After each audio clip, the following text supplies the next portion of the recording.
Thanks for tuning in, folks, and welcome back to Wham Talk 1600's Operating Theater. It's the only OR in all talk radio. I'm Dr. Dave Janda, broadcasting from our ancillary bunker linked to our main Freedom Bunker in the People's Republic of Ann Arbor. We're here for you every Sunday from 2 to 5 Eastern, but it doesn't start and stop on Sundays from 2 to 5 Eastern. We are always on call for you 24/7 with extra shows, content, guests, analysis, archives to all of our shows at davejanda.com. Become a member of our Freedom family. Best gift you can give yourself for the new year. Information that puts you months, if not years, ahead of the curve. Join us at davejanda.com. Sign up for our premium service content and email service. It's the gift that keeps on giving because we put you so far ahead of the curve. Bottom line, folks, every week in our operating room, davejanda.com, or even this radio show on Sundays, we dissect current events that are impacting you, your family, your business, our community, and our country.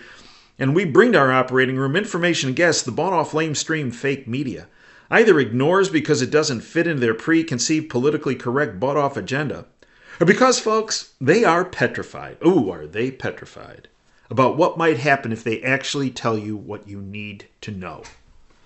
This show, our website, our content on our website at davejanda.com is about your freedom, your political, your economic, your financial, and your health care freedom. Now, our Wham Talk 1600 Freedom Bunker on these holiday weekends is closed, but Derek, my wingman, and I snuck in to do this first segment for you about the words to inspire you for the coming new year.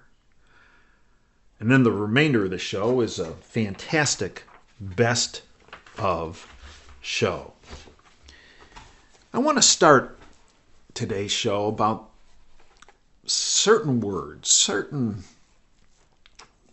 content that I have learned over the years and that has been given to me, that has been inspirational to me, especially as we go down life's road. We have the highs and we also have the lows, but the content I'm going to provide to you in this first segment, I think, will buffer some of those lows and actually make some of those lows actually turn into highs. The first piece of content I'd like to provide to you today, and inspirational saying, actually came from my mom, who was and continues to be actually the first lady of inspiration. She gave me a writing by an author by the name of Robert Hastings. It's entitled The Station. I actually put it in the preface to my book, The Awakening of a Surgeon, and many people have found it incredibly inspirational and enlightening. So let's start with The Station from Robert Hastings for our words to inspire us for this new year. From Robert Hastings. Tucked away in our subconscious is an idyllic vision. We see ourselves on a long trip that spans the continent. We're traveling by train, and out of the windows we drink in the passing scene of cars on the nearby highway, of children waving at the crossing, of cattle grazing in a distant hillside, of smoke pouring from a power plant, of row upon row of corn and wheat, of flatlands and valleys, of mountains and rolling hillsides, of city skylights and village halls. But uppermost in our minds is the final destination. On a certain day at a certain hour, we will pull into the station. Bands will be playing and flags waving, and once we get there, so many wonderful dreams will come true, and the pieces of our lives will all fit together like a completed jigsaw puzzle. How restlessly we pace the aisles, damning the minutes for loitering, waiting for the station to finally arrive. When we reach the station, we will be it, we cry. When I am 18, when I buy a new 450 SL Mercedes-Benz, when I put the last kid through college, when I have paid off the mortgage, when I get a promotion, when I reach the age of retirement, I shall live happily ever after is our station. But sooner or later, we must realize, actually, there is no station, no one place to arrive at once and for all. The true joy of life is the trip. The station is only a dream. It constantly outdistances us. Quote, the relish the moment, end quote, is a good motto, especially when coupled with Psalm 1-1824. Quote, this is the day which the Lord hath made. We will rejoice and be glad in it. It isn't the burdens of today that drive men mad. It's the regrets over yesterday and the fear of tomorrow. Regret and fear are twin thieves who rob us of today. So stop pacing the aisles and counting the miles. Instead, climb more mountains, eat more ice cream, go barefoot more often, swim more rivers, watch more sunsets, laugh more, cry less. Life must be lived as we go along. The station will come soon enough. That's from Robert Hastings in a writing entitled The Station. What we have done with this platform, Operation Freedom, DaveJanda.com, is to try to inspire you to, as I always close every show, to dream big and dare to fail. Notice I don't close every show with just keep waiting for the station. No. The true inspiration in life is dreaming big and daring to fail. And in my journey through life, I've been fortunate to have wonderful parents and a wonderful family, and also wonderful friends who've introduced me to people that inspire me to this day. One of my friends in the tech world sent me a writing by Steve Jobs, the founder of Apple Computer. In 2011, Steve Jobs died at the age of 56 from pancreatic cancer, leaving a fortune of about $7 billion with a B, $7 billion. But here are some of his last words, which are truly words to live by and to inspire all of us. These are some of his last words, quote, "At this moment, lying in bed, sick and remembering my whole life, I realize that all the recognition and wealth I have is meaningless in the face of imminent death. I have the money to hire the best at any task, but it is not possible to hire someone to carry my disease. Money can get you all kinds of material things, but there is one thing you cannot buy: life." As I got older, I realized that a $300 watch and a $3 million watch show the same time.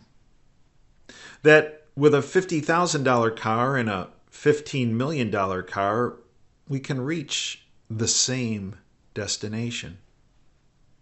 That a wine of $150 or one of $1,500 generate the same hangover.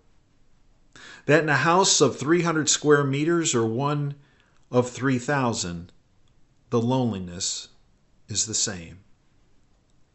True happiness does not come from material things. It comes from the affection that our loved ones give us. So I hope you understand that when you have friends or someone to talk to, that is true happiness. There are 5 undeniable facts. 1, do not educate your children to be rich. Educate them to be happy. So when they grow up, they will know the value of things, not the price. 2, eat your food as medicine. Otherwise, you must eat medicine as food. 3, the one who loves you will never leave you, even if they have 100 reasons to give up. He or she will always find a reason to hold on. 4, there's a big difference between human beings and being human. And 5, if you want to go fast, go alone. But if you want to go far, go together. In whatever stage of life you find yourself now, be grateful and enjoy the little things to the fullest, and treasure the love of your partner, your family, and your friends, so that when the day comes when the curtain falls, you can carry with you the true wealth of this world. Some of the final words of IT pioneer Steve Jobs. Let's add to our inspirational message today, starting with the station from Robert Hastings and then Steve Jobs. I want to pass on a saying that was given to me by two people, actually, who did not know each other. The saying was, if you see the invisible, you can accomplish what others believe is the impossible. The two people I heard that same saying from was a actually well-known sportscaster in the city of Detroit by the name of Doc Andrews, who is a very dear friend who passed away from colon cancer a number of years ago. The other person who told me that saying and also lived that saying was someone who I considered a friend who also has passed away, Muhammad Ali. Let me tell you about a visit I had with Muhammad Ali once. He wanted to meet my family. He had read my book, The Awakening of a Surgeon. We had conversed back and forth and over time. And he said, I'd really like to meet your family. Well, on a particular day, my kids and I drove out to his old training facility where he still lived at the time in the southwest portion of Michigan. And we had an incredible time together that day. Let me tell you, when we first walked into his office that day, he stood up and he immediately gave my daughters a hug, took them by the hand, and brought them from his outer office into the inner office as I walked behind them. And he brought them to a picture of himself from Life magazine. He was on the cover. And it was the first big break he had in the media. Now, his inner office was huge, and it was an incredible museum. It was absolutely an incredible place. And as he held my daughter's hands, and they were smaller at the time, he looked up and he said, "You see that?" And he said, "Yes, sir." He said, "That was my big break in the media, that being on the cover." He goes, "I was on the cover because I convinced them that I had a special training that I did on a daily basis to make me a better fighter. I trained in the pool, in the water." And he said, "I knew I was going to be great, but no one else did at the time. Because, you see," he told them, "if you see the invisible, you can accomplish what others believe is the impossible." And he goes, "When they took that picture, they didn't think I would be the world champion of the world. But I knew." And he goes, "After that picture was taken, I started to get bigger fights. And of course won them. And that is when other people figured out that I was going to be the world champion. But for that to happen, I had to see it myself." So he told my daughters, as you get older, believe in yourself. Believe in your God-given talents and abilities. And see the invisible. and you will accomplish what others believe is the impossible. Couple that with my mom's favorite saying from a historical figure. As you've heard me speak of before, my mom was a history teacher. And one of her favorite, what she called characters in history, was Winston Churchill. And Churchill once said, quote, "You make a living by what you get. You make a life by what you give." If I look at my own life, where I made a life for myself was giving to others. For many years, close to 40 years, as a physician and a surgeon, helping people get better from a disease or an injury. But where I made my life even greater was by my work in prevention. Preventing people from getting injured in the first place.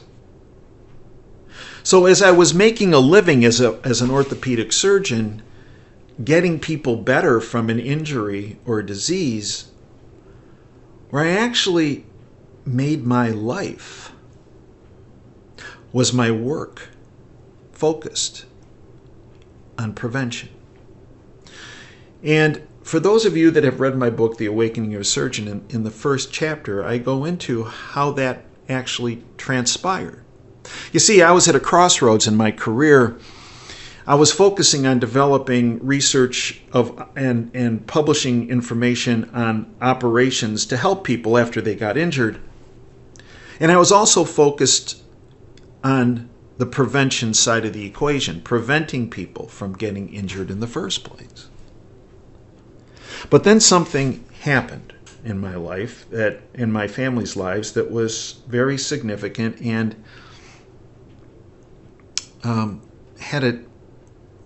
was very negative at the time. Our 1-year-old daughter at the time became critically ill and was admitted to Mott Children's Hospital.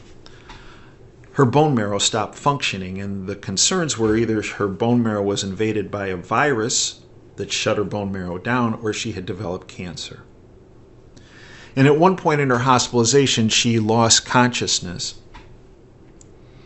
And my friends, the docs taking care of her, came to me and said, "Dave, we don't know what else we can do to help her." And then I did what tens of thousands of parents do in children's hospitals every year in our country and around the world. I picked her out of her crib and I said a prayer. And I asked God to take my life and not hers. And as I said this prayer, on August 28th, 1989, I heard a voice. It was a voice I had never heard before. And the voice told me to focus on prevention, establish an institute to help people. I acknowledged the voice and said, I'll do that, but just make Allison better. And a couple minutes after that, she opened her eyes for the first time and started to talk. And that, folks, is when Dave Janda had his life saved, as well as his daughter. You make a living by what you get. You make a life by what you give. Over the years, many people have said to me, "Dave, why do you keep doing all this research and prevention? You don't get paid anything. All you do is you get threats, people threatening you, threatening to sue you, threatening to do bodily harm. You've taken that prevention side of the equation and you started working with the Reagan administration and anyone else that would listen down the line over all these years. You generate a tremendous amount of hostility of just trying to do the right thing, big pharma, big medicine come after you. But you keep doing this. And frankly, folks, what I do with this show and what I do with our platform at davejanda.com is an extension of my work in prevention. It's trying to prevent people from having adverse outcomes in their lives by giving them information ahead of the curve, if you will, as I keep saying. The reason why I do it, folks, because of August 28th, 1989. You make a living by what you get. You make a life by what you give. Inspirational words for all of us for the new year. And then, of course, you couple it with what I close every video and every radio show with. Dream big and dare to fail. That was the favorite saying of my dad's from Norman Vaughan, was the originator of that statement. Dream big and dare to fail. I used to push my dad. I said, Dad, no, dream big and dare to win. And he would always say, Dave, if you dare to win, you don't leave it all on the field. You don't leave every stone unturned. Dream big and dare to fail, because when you dare to fail, you leave no stone unturned. You leave it all on the field. And that has been the philosophy that has helped guide me throughout my life. No matter what the opposition might be, it's always to dream big and dare to fail.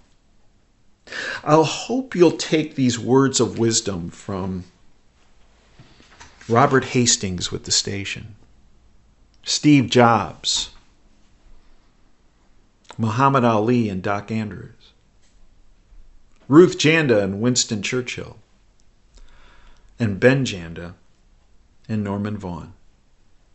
Because when you couple them all together, you create an inspirational nuclear device